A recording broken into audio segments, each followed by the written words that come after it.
Shalom Shalom. amigos, bienvenidos a su programa Torah Internacional en su sección La Parachá, la perla de la Parachá de la semana. En esta oportunidad nos toca comentar la Parachá Saf, que es la Parachá número 2 del libro de Vallecará y abarca los capítulos 6, 7 y 8 del mismo libro, ¿no? Como abreboca al tema y que me servirá como ilustración al punto que quiero comentar,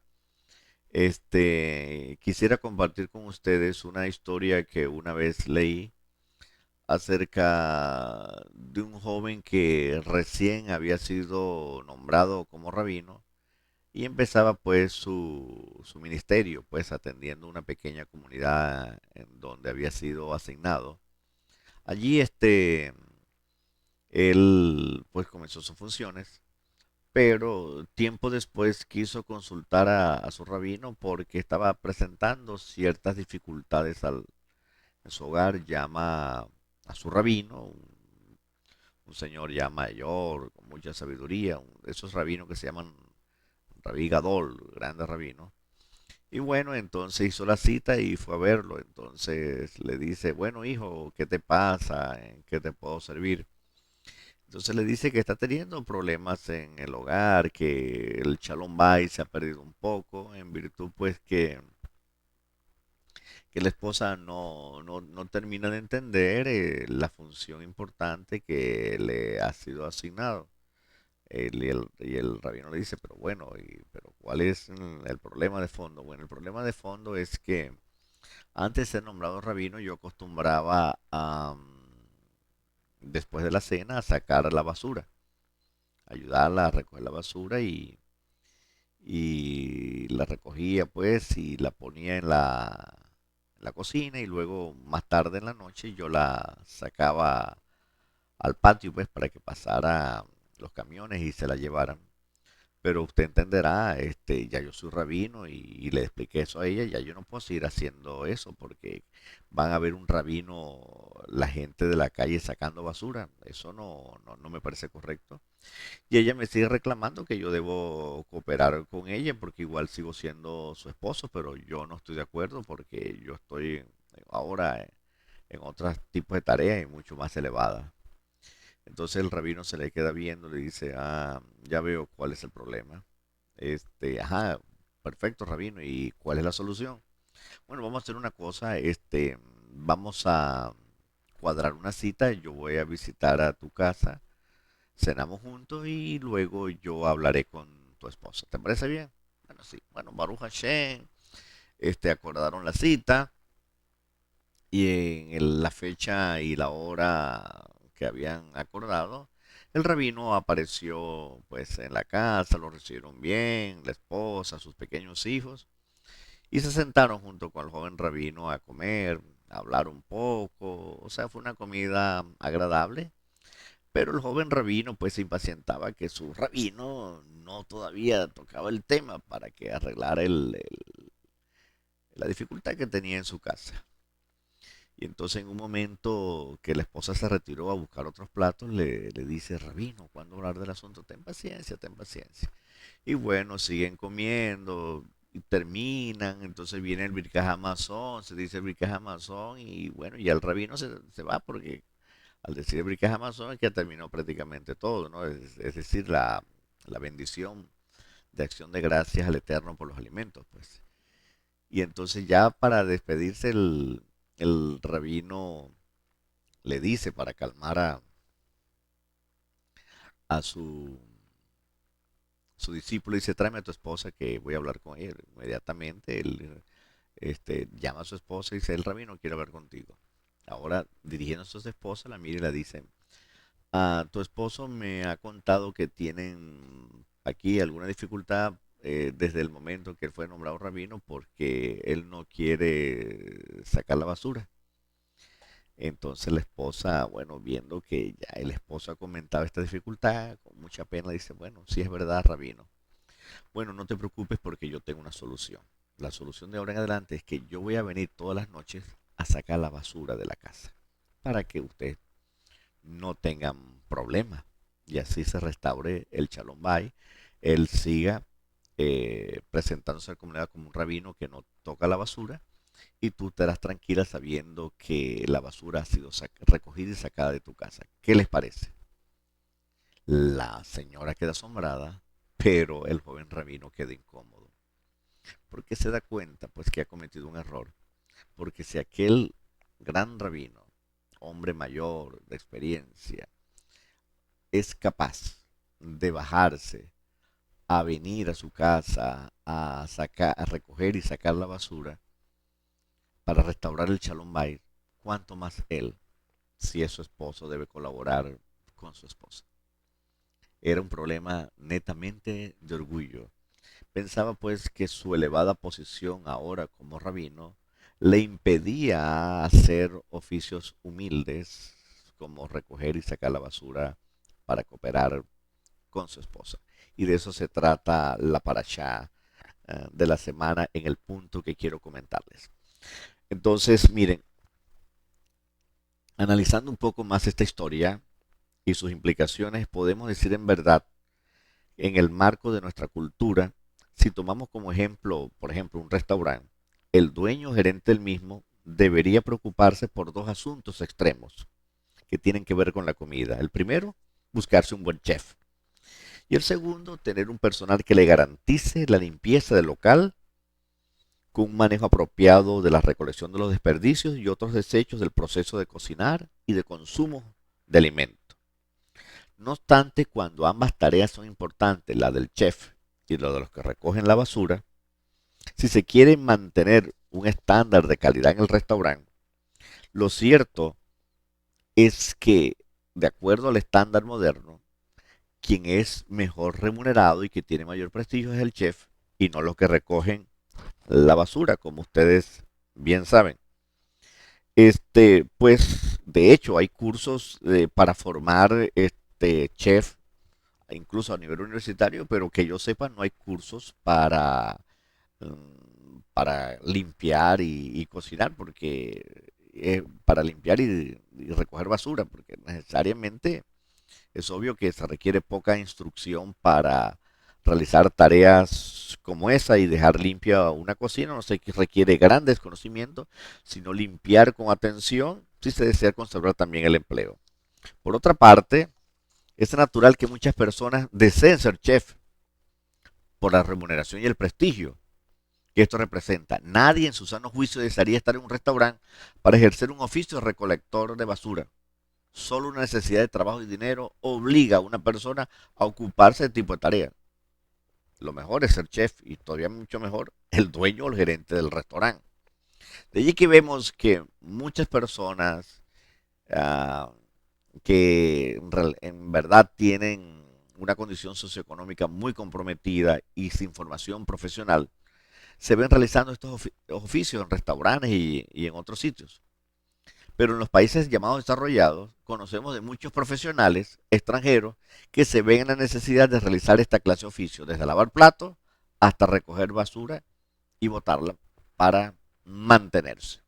El punto central de todo esto que quiero compartir con ustedes es que la sociedad occidental en general, y así también lo pensaba el joven rabino en su error, es que el asunto de ocuparse de la basura es un oficio desagradable, de poca importancia, por lo que un ministro o un servidor del Eterno no debe ocuparse o ni siquiera mostrar el más mínimo interés por asuntos de esa naturaleza. Por ello, muchos subestiman y hasta desprecian a las personas que hacen esta clase de oficio. Aún más, los que realizan estas tareas suelen ser personas pues de bajo perfil, de baja autoestima, pues no es igual estar en una reunión social y decir, ¿de qué trabajas tú? Yo soy chef. ¿Y tú qué trabajas? Tú dices, no, yo soy el que recojo la basura. Entonces la gente abriría con mucho la boca diciendo, pues sí, yo soy chef. Pero cuando uno tiene un oficio tan humilde, no, yo soy que recojo la basura, la voz es muy, muy baja y la cabeza también se baja, ¿no? Es un asunto de no considerar apropiadamente la importancia de las tareas que uno realiza, especialmente si uno las realiza con honestidad y con eficiencia. Pero este resultado o sea, estos ejemplos que estoy mostrando, es el resultado de una cultura mal acostumbrada a clasificar a las personas y sus oficios como si fuesen mercancías, objetos que pueden ser usados y desechados. Y por ello pagan más y recibe mayor reconocimiento el chef que el que recoge la basura. Es más, el salario de los que recogen basura suelen ser salarios muy bajos cuando deberían ser muy bien remunerados pues por la pulcritud de la cocina, pues la pulcritud de una cocina y del resto de las instalaciones es tan importante como la calidad de la comida que se ofrece. Cualquier trabajo realizado con honestidad y eficiencia dignifica a una persona y la persona debe sentirse orgulloso por ello. Y la sociedad y los gobiernos deben empezar a hacer justicia en los salarios a esa masa de trabajadores que realizan oficios de limpieza, de basura, de posetas y urinarios. Pues si ellos decidieran pararse, la sociedad y las pomposas oficinas y grandes restaurantes y hoteles y centros comerciales tendrían que cerrarse inmediatamente. Pero muchos obreros mal pagados nunca se rebelarían ante los establecimientos privados, porque saben que serán despedidos y su puesto será rápidamente ocupado por otra persona, pues, que está en una situación de pobreza y que necesita ese trabajo. Muy bien. Así que solo protestarían o se paralizan los obreros de la administración pública que tienen sindicatos, como bien conocemos por experiencia, y el gobierno de turno hace maravillas para engañarlos. En fin, no vamos a entrar más en detalles al respecto.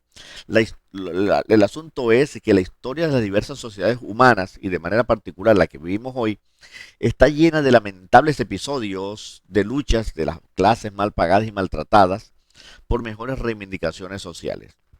Por otra parte, y para poner un poco punto final a esta reflexión, nuestra sociedad industrial está generando cualquier cantidad de desperdicios y desechos a la atmósfera y a nuestros ríos y mares. Y la manera irresponsable como se viene haciendo ha hecho casi infructuoso los esfuerzos de instituciones y organizaciones ecológicas, al punto que ya estamos pagando un alto precio por los cambios climáticos que estamos presenciando y que sufriremos mucho más en el futuro. Por lo que ven, el asunto del manejo apropiado y responsable de los desperdicios es de capital importancia a cualquier nivel y de manera muy particular y muy especial en el pequeño mundo de nuestro hogar. Es decir, igual necesitamos valorar nuestras esposas que se ocupan de nuestra ropa sucia y de la limpieza de la casa. Eso es una tarea exigente que no recibe remuneración alguna y se requiere de nuestra colaboración, especialmente de aquellos que no poseemos los recursos para contratar a una persona que ayude a nuestras esposas en las tareas domésticas. Pues si nuestras esposas se paralizan o caen rendidas por el cansancio, como hombres sabemos que la casa se volverá un caos. Bueno, Baruch Hashem por aquellos hombres hacendosos que pueden hacer muchas cosas, lavar y planchar y recoger, ¿no? Pero en casos como el mío tendríamos graves problemas. Bueno, el punto es que todos necesitamos adquirir una conciencia elevada sobre estos asuntos y una sana sabiduría para colocar las cosas en su verdadero lugar. Las reflexiones que estoy haciendo sobre una apropiada y justa valoración del trabajo, especialmente trabajos humildes, como el limpiar desperdicios, provienen en primer lugar de la Torá, la fuente de instrucción del pueblo judío, y en particular de la Parashá Saf, que nos ocupa en estos momentos. Vamos a leer lo que dice la Torá al comienzo de la Parashá Saf. Así dice la Parashá Saf, que abarca los capítulos 6, 7 y 8 del libro Vayikra. Dice en los primeros cuatro porciones, en los cuatro primeros pesukim, dice así: habló el Eterno a Moshe diciendo, ordena a Aarón y a sus hijos, diciendo, esta es la ley del holocausto, es la ofrenda que se quema totalmente en el altar. El holocausto que estará sobre la fogata que está sobre el altar toda la noche hasta la mañana, y el fuego del altar estará ardiendo en él. Se vestirá el Cohen de vestidura de lino, y pantalones de lino se vestirá sobre su carne, y levantará o tomará la ceniza de lo que consumiere el fuego del holocausto sobre el altar y la colocará junto al altar. Se vestirá se desvestirá sus vestiduras, se vestirá con otras vestiduras y sacará la ceniza fuera del campamento a un lugar puro. Esta sección de quitar o de remover la ceniza se llama la misbah de Terumah Hadeshen, es decir, el precepto de la remoción de las cenizas. Y sobre esa parte es que viene toda la reflexión que anteriormente compartí con ustedes. Entonces, lo que hay que notar es lo siguiente, son varias cosas. En primer lugar, quiero hacer notar que no toda la ceniza lo que quedaba después de haberse consumido el sacrificio de la víctima que se ofrecía. De hecho, no todo el cuerpo del animal era consumido por el fuego. Quedaban restos de carne chamucada y por supuesto huesos de animal. Y quedaba obviamente mucha ceniza del propio animal que se había consumido y mucha ceniza también provenían de los leños que alimentaban el fuego del holocausto. Y así pues se removían, pues ese era, digamos, de dónde provenían todas las cenizas que estaban allí, de los desperdicios, pues. En segundo lugar, note que la familia distinguida con el alto oficio del sacerdocio, que es la familia Cohen, era al mismo tiempo la que se encargaba de la recolección de las cenizas y del resto de los materiales que quedaban de las víctimas que se ofrecían sobre el altar. Es decir, la familia Cohen tenía ese oficio y eso no se lo entregaban a otra persona del pueblo. No habían obreros para limpiar eso. Ellos mismos realizaban esa tarea. En tercer lugar, la Torá da claras instrucciones que esta tarea debía realizarse además no solo por la familia Cohen, sino vestido de lino blanco y fino. Imagínense ustedes, recoger ceniza vestido de esa manera. Esto no tendría lógica dentro de la cultura occidental, pues para tal tarea se hubiera requerido telas más ordinarias para la ropa y aún más gente ordinaria y de poca educación para este trabajo. Y porque es un trabajo aparentemente de baja categoría. Y este último punto es el que resalta la importancia del retiro de los restos de los sacrificios y de la ceniza, porque son el resultado final del sacrificio expiatorio que lograba el perdón de los pecados. Y quien lo hacía era un Cohen, un maestro de Torá, pues a ellos se les confió en un principio otra tarea importante, enseñar Torá al pueblo, porque dice que de la boca del, del sacerdote era que venía la palabra del Eterno, así que no solo era la aristocracia de los Coanín que estaban allí, una clase privilegiada, sino que además eran gente erudita en Torah. En cuarto lugar, debido al carácter sagrado del corbán ofrecido, las cenizas no iban al basurero, eran retiradas por el Cohen a un lugar puro específico. Como ven, la importancia de esta clase de trabajo es obvia, pues si por negligencia se dejaban los restos sobre el altar, no se podrían realizar el resto de los rituales sacrificiales. Es decir, podría darse el caso si que por negligencia o por alguna circunstancia, algún descuido, se acumularan tanto que no se podían realizar los sacrificios. Podría impedir que se realizaran los sacrificios expiatorios para el perdón de los pecados. Por eso esa tarea era importante. Además, el trabajo más humilde del oficio sacerdotal era realizado por la familia Cohen, la aristocracia del sacerdocio levítico y vestidos de lino fino. Conscientes de la importancia mm, de la remoción de la ceniza, del precepto de la Terumah Hadeshen, la Mishnah cuenta, o los Jajamín cuentan en la Mishnah, que los sacerdotes de aquella época o de finales del segundo templo, en la época ya cuando vivieron los llamados apóstoles y todo aquello, historia que nosotros conocemos, se desvivían, competían para alcanzar, de llegar a ser los primeros en remover la ceniza del templo. De hecho, se cuenta que, y lo sabemos por tradición oral, que había una rampa, porque la palabra dice que no hay que hacer escaleras para subir al altar. Había una rampa por lo menos de 15 metros de largo para subir al altar y ellos lo subían corriendo a ver quién llegaba primero y el que llegaba primero le correspondía el honor de llevar y de remover las cenizas y sacarlas de allá del altar. Era un gran honor a hacer el trabajo más humilde y por eso se competía. Incluso también dicen que algunos se cayeron y se fracturaron. Para tener una idea de cómo era esto, quiero darles algunas dimensiones del altar. Según la Torá, o mejor dicho, para ser más específico, según de Crónicas 4.1, el altar que hizo Salomón tenía por lo menos 4 y medio de alto y la base del, del altar era 9 metros por 9, es decir, 9 por 9. Estamos hablando de 81 metros cuadrados. Era suficientemente alta con una rampa por lo menos de 15 metros cuadrados. También la tradición oral nos cuenta que el templo que tenía Herodes o que reconstruyó Herodes, que es el último templo que fue destruido en el año 70 por los romanos, tenía unas dimensiones similares a las del templo de Salomón. Tenía la misma altura, pero era una plataforma de 16 por 16. Estamos hablando de 256 metros cuadrados. Es decir, una cuestión grande. Y entonces allí estaban tres fuegos.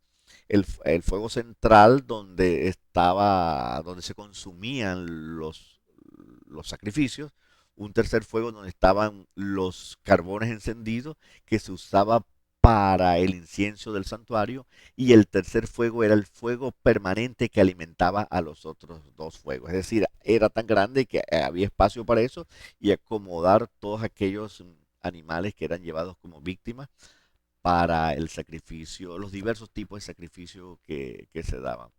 Comentando estas cosas o escribieron sobre estas cosas, se me ocurrió llamar a un amigo que es un gran amigo que es basquetbolista y le pregunté, mira, ¿cuántas son las canchas, cuáles son las dimensiones de una cancha de basquetbol? Y él me dice que eran 16 por 19, 16 metros de ancho por 19 de largo. Eso da 300 metros cuadrados y la plataforma del altar del holocausto era 16 por 16, que estamos hablando de 256 metros cuadrados contra 304 más o menos, es decir, ocupaba prácticamente casi un tamaño de una cancha de basquetbol, para que usted tenga una idea de lo grande que era la plataforma del altar del holocausto y lo alto que estaba porque corrían subiendo por una rampa de 15 metros los Juanín, como yo les comentaba.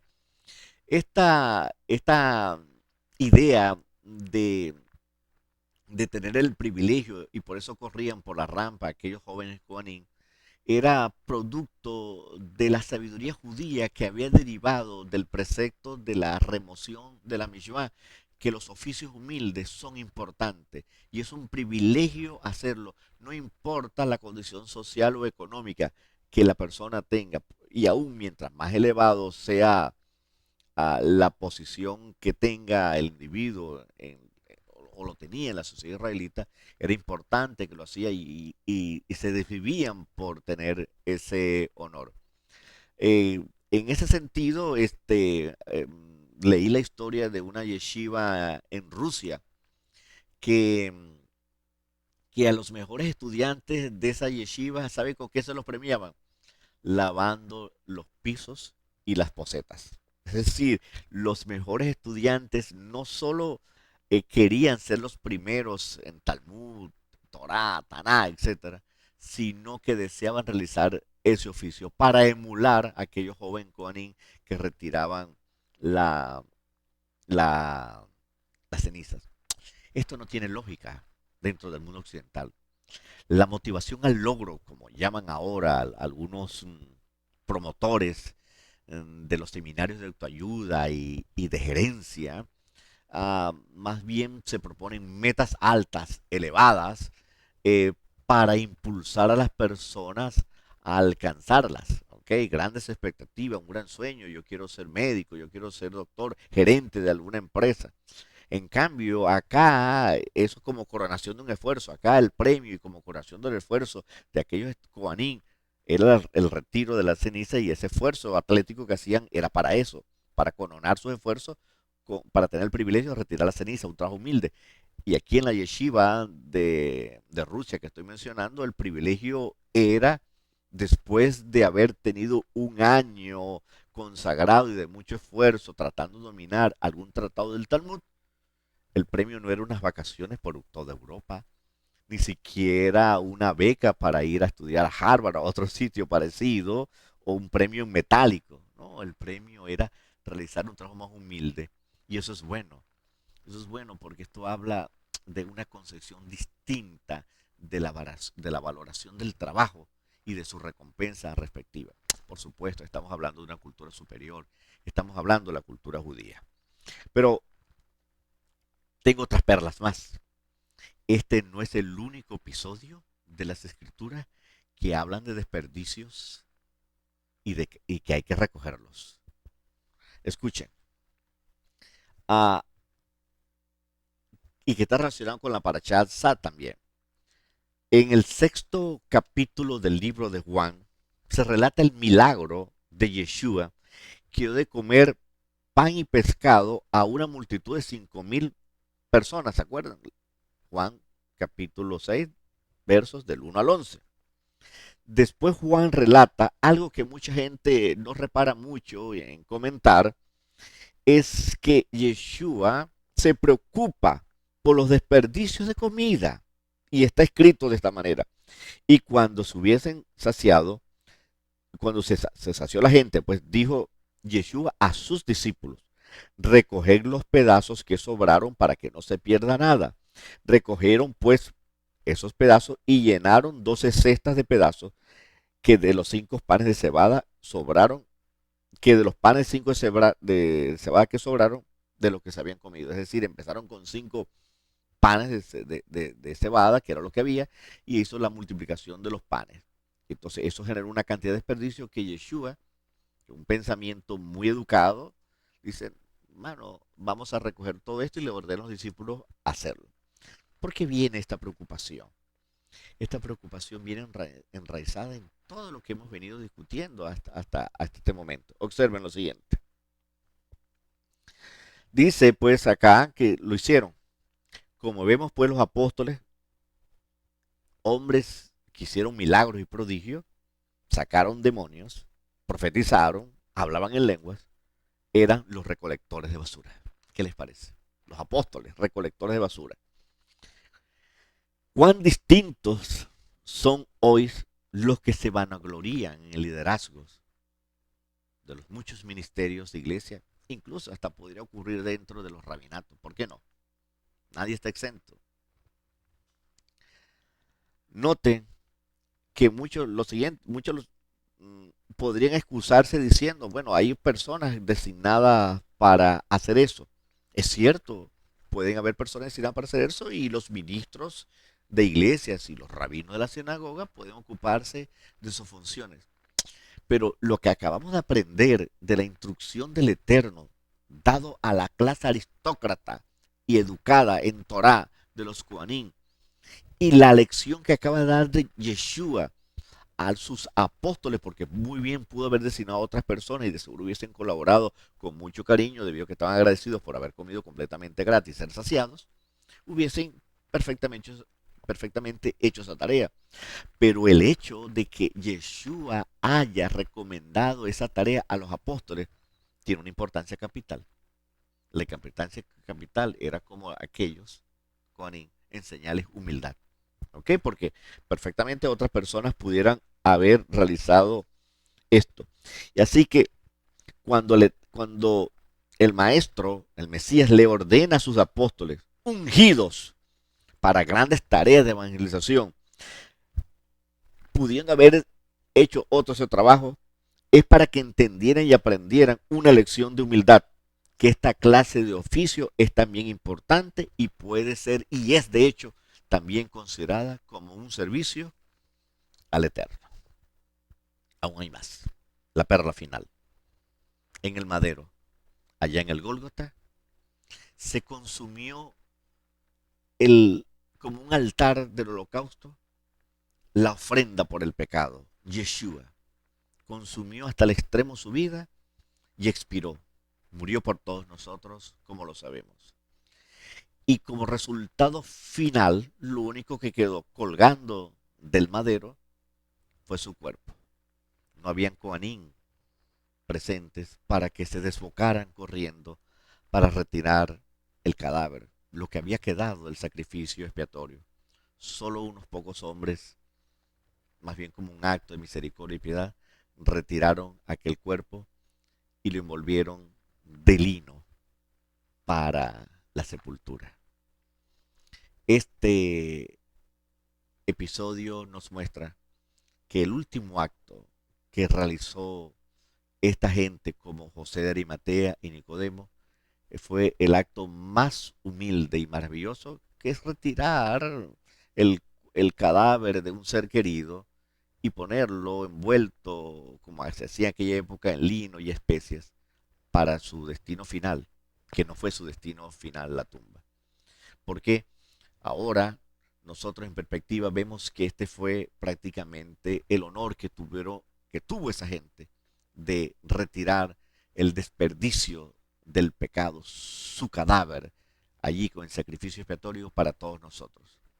Quiera el Eterno que nosotros podamos ver estas cosas en la perspectiva correcta y entender que cualquier oficio, por muy humilde que sea, es, si se hace de todo corazón para agradar al Eterno, es suficiente para conquistar el mundo. Ellos conquistaron la vida eterna, estos hombres que se atrevieron a pedir el cuerpo de Yeshua y sepultarlo. No sabían que él, poco tiempo después, resucitaría. La parachá de esta semana nos enseña que el trabajo más humilde puede tener grandes recompensas. Sigamos así aprendiendo la palabra del Eterno y bajando el orgullo y haciendo lo que el Eterno ha pedido de todos nosotros, hasta que Él venga y envíe el Mesías pronto en nuestros días y decida amén.